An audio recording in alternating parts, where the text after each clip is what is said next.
Apa arti ihsan? Nabi terjemahkan ihsan bukan secara harfiah. Ihsan secara harfiah, ahsana yuhsinu ihsana. Artinya membaguskan sesuatu. Tapi Nabi tidak terjemahkan itu.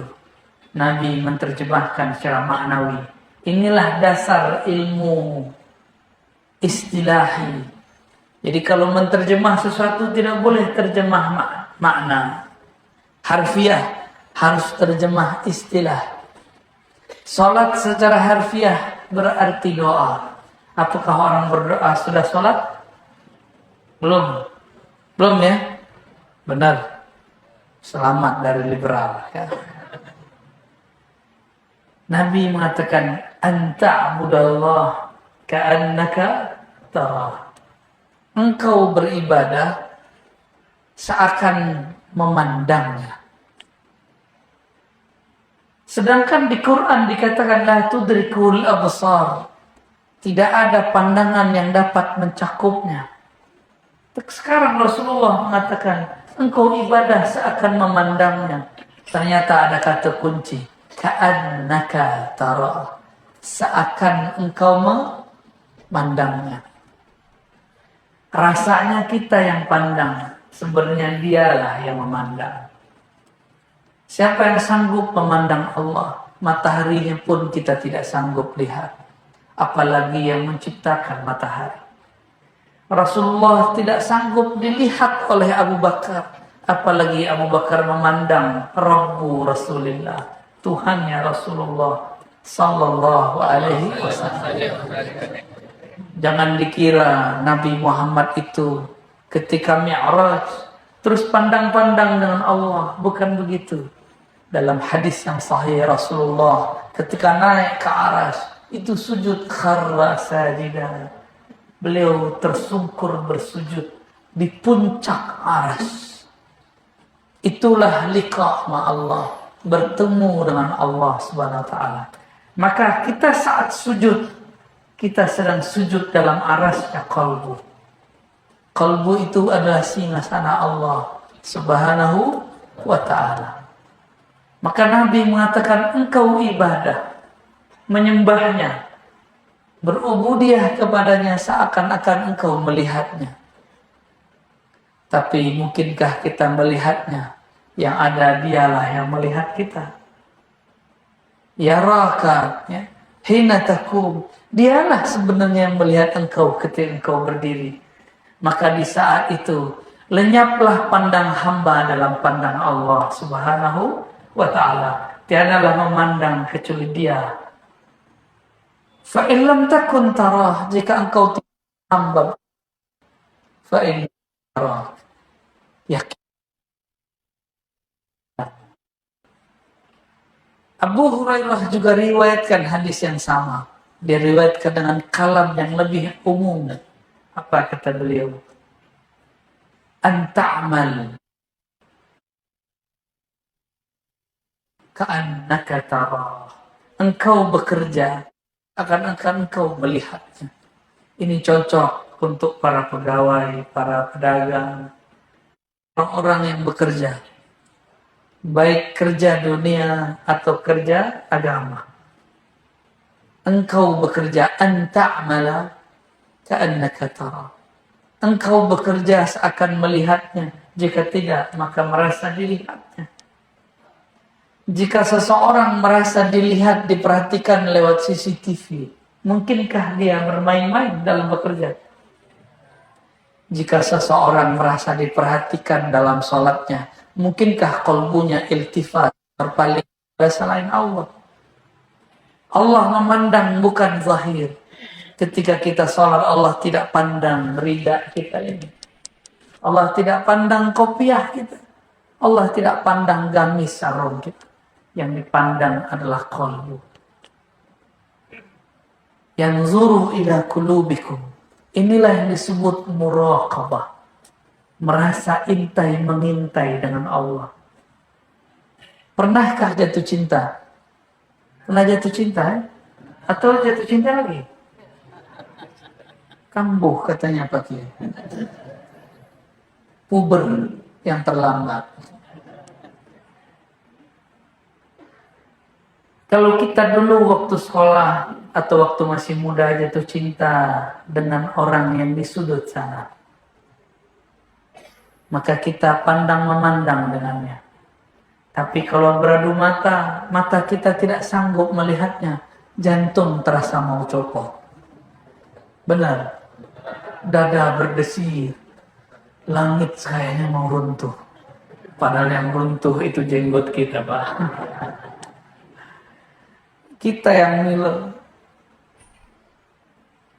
Akhirnya sebelum masuk kelas, sebelum datang ke tempat itu, kita rapikan baju, kita rapikan muka, kita perbaiki tutup kepala. Padahal muka yang diusap tidak pernah bertambah gagah, tidak pernah bertambah cantik. Tapi itu cara untuk membangun kepercayaan diri. Rambut digini-giniin, Pak. Padahal itu tidak pernah merubah cantik. Jilbabnya. Padahal itu tidak pernah menambah kecantikan. Tapi itu cara gimmick supaya muncul rasa percaya diri. Merasa dipandang. Jika kita hendak dipandang sang kekasih, merapikan baju, merapikan apa yang akan dipandangnya. Bahkan beberapa bapak ibu ini ada yang memasang cat di mukanya supaya terlihat mukanya putih. Cat dari Korea, SK2, supaya terlihat cakep. Ada pelapis dalamnya, ada pelapis luarnya. Hati-hati, Pak. Foto yang di Facebook itu diskon 70%. Itu belum tentu sahih wajahnya begitu ya. Harus didiskon dulu. Kayaknya wajahnya nggak begini ya. Kenapa kita kemudian sibuk dengan memperhatikan tubuh ini? Baju, pakaian. Karena hendak dipandang oleh orang. Dulu kami waktu awal-awal berdakwah sibuk mencari baju yang cocok untuk berdakwah supaya disebut ustaz. Saya sibuk ngatur model jenggot biar nggak miring-miring karena jenggot saya nggak miring. Supaya disebut jenggotnya rapi, jenggot ustaz. Sibuk mencari rida mana yang pantas. Digaya-gayain. Ternyata begitu tidak memperbaiki hafalan sama sekali. Kecuali Abu Hurairah. Abu Hurairah hafalannya rusak. Dia datang kepada Rasulullah. Apa kata Rasulullah dalam Sahih Bukhari dan Muslim? Ubsud ridha. Lapangkan ridhamu. Dalam hadis lain, ubsud saubak. Jangan pakai pakaian yang sempit. Maka Allah akan lapangkan hafalanmu. Itu Abu Hurairah yang lagi omongin sama orang di sana ya. Kita doakan semoga dia cepat berubah, tobat kepada Allah karena mengejek sahabat Rasulullah, menggugurkan amal-amal kita semua. Tipis-tipis. Dia tidak Syiah, tapi terjebak kepada liberalis. Dia tidak liberal juga karena dia bertasawuf, cuma terjebak pada puberitas intelektual yang tertunda. Seharusnya orang kalau sudah kenal Allah tidak sibuk lagi membicarakan yang kecil-kecil itu. Apalagi ini bisa menggugurkan keilmuannya. Abu Hurairah itu pelita Rasulullah Sallallahu Alaihi Wasallam. Apa kata Nabi di hadis Bukhari? Baca hadis ini. Abu Hurairah mengatakan, "Alamani Rasulullah sallallahu alaihi wasallam bi'ain." Rasulullah mengajarkan aku 2 karung ilmu. Satu aku sebar, satu tidak. Yang tidak itu kan ilmu yang sedang dia dalami, ilmu tasawuf. Cuma sayang, kok terjebak lagi dengan bacaan-bacaan seperti itu. Bapak saudara yang akan Allah, kalau kita sibuk berpenampilan yang bagus supaya ingin membangun kepercayaan diri, Allah tidak pandang pakaian kita. Maka sekarang nggak sibuk lagi dengan baju. Baju apa sajalah boleh. Ya, yang paling enak putih, nggak ketahuan kalau baju sudah pakai 2-3 kali. Cukup ganti ridanya. Dulu, kita sibuk, sarungnya harus ganti. Bajunya harus ada model motif-motifnya. Tapi tidak satupun baju itu menambah syahdu di kalbu. Maka saya kemudian memutuskan, sudahlah ya Allah, ampunkan aku. Tumbuhkan rasa muraqabah dalam kalbuku. Muraqabah itulah rasa percaya diri yang luar biasa. Karena merasa hanya dipandang Allah. Pandang makhluk pun luput dari kalbu kita. Itulah inti ajaran tasawuf. Maka al-ihsan melahirkan ilmu zuhud, ilmu tazkiyatun nafs, ilmu mengenai zikir. Ilmu ini dikumpulkan oleh ulama, namanya tasawuf. Cuma sayang hari ini orang trauma dengan nama tasawuf. Mana ada syaitan diam-diam membiarkan tasawuf berkembang. Gak mungkin. Tasawuf itu penakluk syaitan. Maka tidak mungkin syaitan membiarkan orang belajar tasawuf. Maka dia buatlah konspirasi di kalangan orang beragama. Ada orang tidak waras belajar agama, gila. Dia kata, tuh orang belajar tasawuf jadi gila. Sebenarnya orang itu sudah gila sebelum belajar tasawuf. Saya saksi kepada Allah. Saya menyaksikan orang tidak waras belajar tasawuf tambah gila. Tapi kalau yang belajar seperti Pak Kiai awal, belajar tasawuf tambah terang kalbunya. Karena dia sangat waras akalnya. Sangat terang jiwanya. Tapi kalau orang gelap pikirnya, dia belajar tasawuf tambah gelap juga. Bapak saudara makan Allah, jika tasawuf itu ihsan, menolak tasawuf boleh nggak? Jika tasawuf itu isinya ihsan, menolak tasawuf, menolak Rasulullah Sallallahu Alaihi. Cuma mereka sekarang kutip imam kita, Imam Syafi'i. Apa kata mereka? Imam ente ngomong. Emang Imam Syafi'i bukan imam ente juga? Jika orang bertasawuf pagi ini, maka sore dia akan seperti orang dungu. Ya salah. Kalam Syafi'i tidak bermaksud begitu. Imam Syafi'i nyindir orang pakai baju sufi yang saya sebutkan tadi, sibuk dengan penampilan zahir, tapi tidak ngaji. Saya suka sekali dengan redaksi Pak Kiai tadi. Kita di sini ngaji. Kalau ngaji aslinya ada kitabnya. Cuma kitabnya lagi saya hafalkan aja ya. Bapak cukup dengar saya aja yang bacakan hadisnya. Itu hadis 2 halaman. Ada yang hafal? Hadis 2 halaman itu. Hadis pertama di Sahih Muslim. Hadis pertama di Sahih Muslim. Dari al-ihsan ini muncullah ilmu tasawuf. Dari tasawuf muncullah namanya thariqah. Dari thariqah adalah mursyid. Adalah murid. Adalah cara zikir. Adalah cara suluk. Adalah cara kita berubudiyah kepada Allah supaya kalbu lebih terkoneksi kepadanya. Jika fikih merasa dipandang zahir kita, sedangkan iman merasa memandang dengan akal kita, sedangkan ihsan merasa memandang dengan ruh, dari kalbu masuk ke dalam ruh.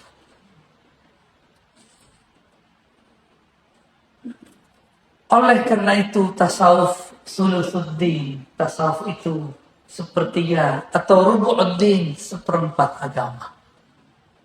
Ingkar tasawuf, ingkar seperempat. Cuma kalau ada orang sana anti tasawuf, kita maklumi. Mungkin tasawuf dia tasawuf palsu. Dia buat definisi tasawuf sendiri. Tasawuf itu Rasulullah lah yang pertama mengajarkan. Inilah kalam pertamanya. Anta'budallah ka'annaka tara. engkau ibadah seakan memandangnya. Bukankah ini puncak dari beragama? Benar nggak? Berarti orang anti tasawuf tidak akan pernah sampai kepada puncak berubudiyah. Dia sibuk di urusan kaki jingkrang dan tidak jingkrang. Sibuk masalah tasbih. Ini bid'ah atau tidak? Bid'ah. Padahal Abu Hurairah pakai tasbih ini cuma 100. Abu Hurairah tasbihnya 2000. Bid'ah nggak? Berani yang bilang Abu Hurairah bid'ah. Berarti sama sama kelompok yang kemarin. 11-12. Ada bid'ah. Mana lagi yang lebih bid'ah? Hah? Kayaknya semuanya di sakunya ada bid'ah ya. Ini itu cuma alat, bukan maksud. Al-maksud ya zikrullah. Maksud itu zikir, bukan di sini. Ini itu cuma alat. Gak pakai ini pun kita zikir.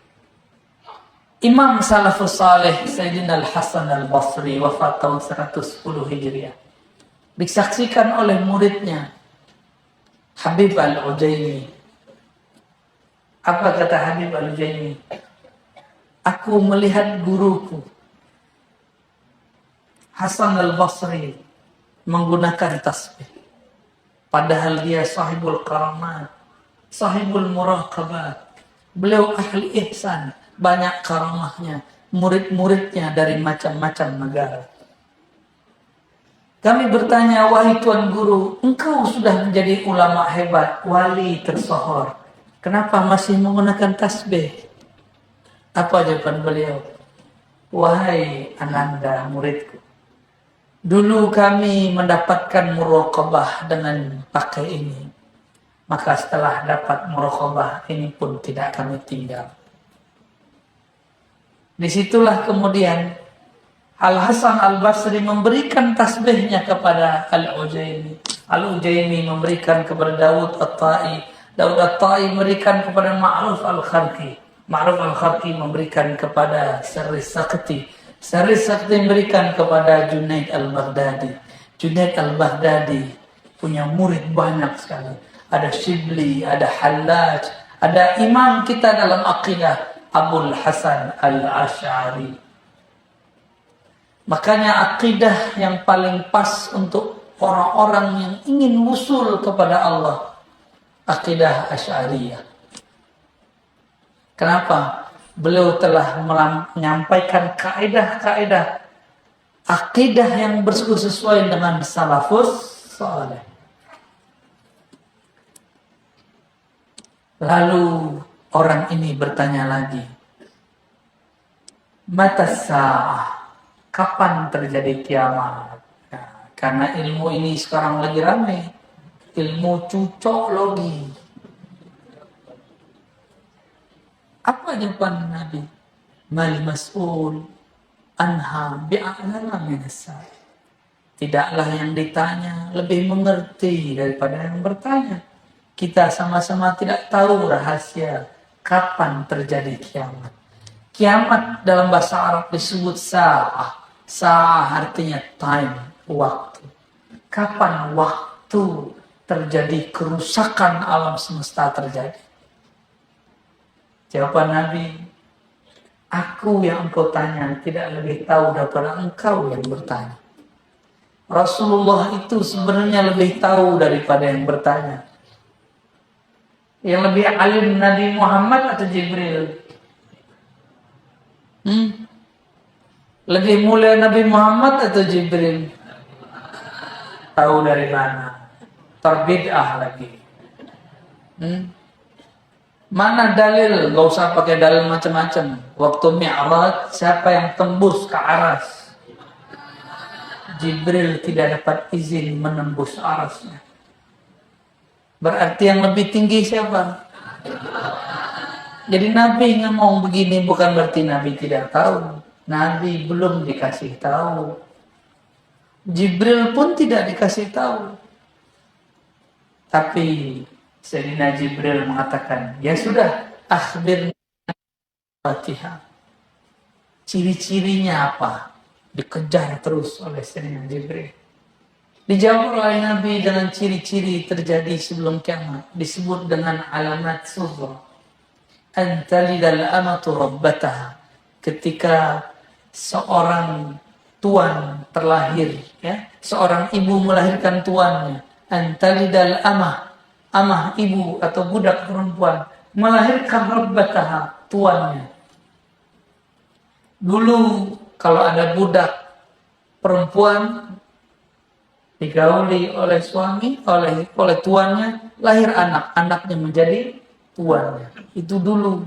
Kalau sekarang lain, anak-anak sekarang semena-mena kepada ibunya. Itulah antalidal amatu rabbataha. Lalu yang kedua apa? Wa antaral huffatal urata alata. Engkau melihat ada orang-orang yang miskin, kismin, ya? Atau kismin, miskin 101%. Ra'yul ghanam kerjanya, ya, itu menunjukkan strata paling biasa di Arab. Dia pengembala domba. Kerjanya itu. Ya tatawaluna fil bunyan. Dia nyeker tapi bisa bolak-balik masuk bunyan, gedong. Sekarang kita sebut mall. Sekarang mall itu ada di handphone, ya. Benar gak? Ada namanya mall apa gitu ya. Banyak tuh yang antum sebut tuh jadi iklan tuh. Nabi mengabarkan di hadis yang lain, nanti di akhir zaman pasar-pasar sepi. Kenapa sepi? Sekarang sudah mulai sepi. Karena semua orang punya pasar sendiri. Maka bagi para pedagang, jangan masuk buat gedung yang tinggi-tinggi. Buatlah ruang yang bagus-bagus di handphone, ya. Itu baru cuma ciri-ciri kiamat. Berdasarkan ini muncullah ilmu, namanya ilmu akhir zaman. Kaedahnya dua. Satu, tidak boleh tebak-tebakan. Yang kedua, hanya Allah yang tahu kapan terjadi. Tapi kalau sekarang orang mulai tebak-tebakan gimana? Berarti ilmunya tentang akhir zaman salah, keliru. Yang maksa-maksa tahun sekian akan muncul Mahdi berdibaiat di Mekah. Sekarang dia sudah keluar-keluar di YouTube. Masa Mahdi ngomong-ngomong di YouTube? Ketemu Yahudi, digorok sama Yahudi. Jangankan Mahdi, intelijen, orang intel, pangkat kolonel, punya rahasia negara, diburu.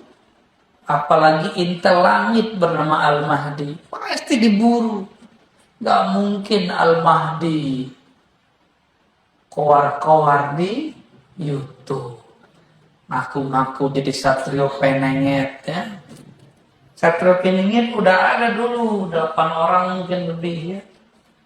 Itu Mas Satrio Penenget. Ngaku-ngaku menjadi Ratu Adil, ngaku-ngaku jadi Al-Mahdi.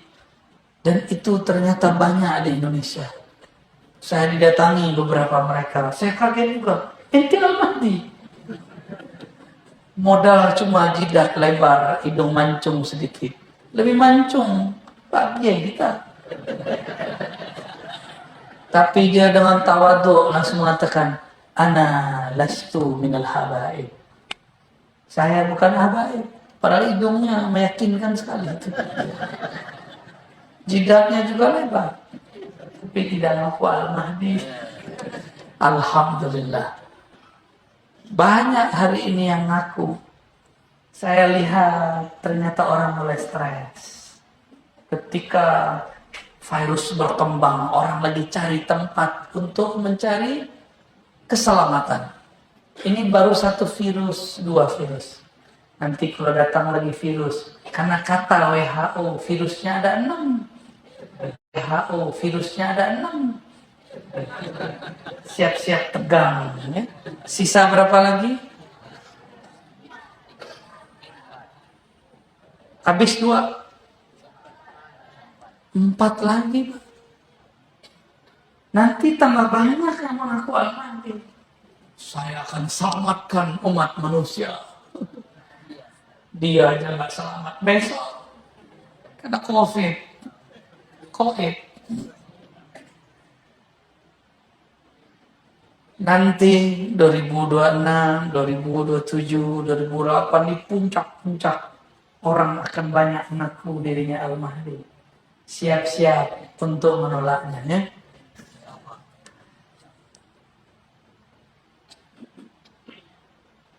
Ilmu mengenai ini sudah ditulis oleh Imam Suyuti, oleh Imam Tabari, Imam Ibnu Katsir.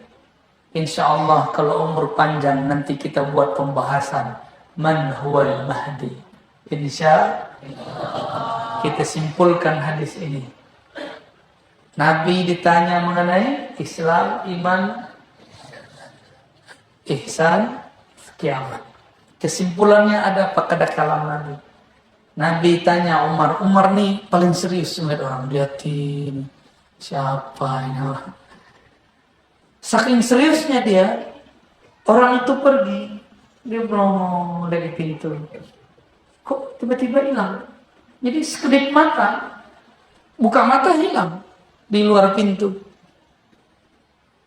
Ketika Umar mulai curiga, Nabi kemudian mengatakan, "Ya Umar, atadri manis sa'il?" Tahukah kamu siapa yang bertanya? Akhirnya Umar tidak jadi berpikir aneh-aneh. Cukup dia katakan, Allah dan Rasulnya saja yang tahu. Ini adab. Ini adab kalau di hadapan guru.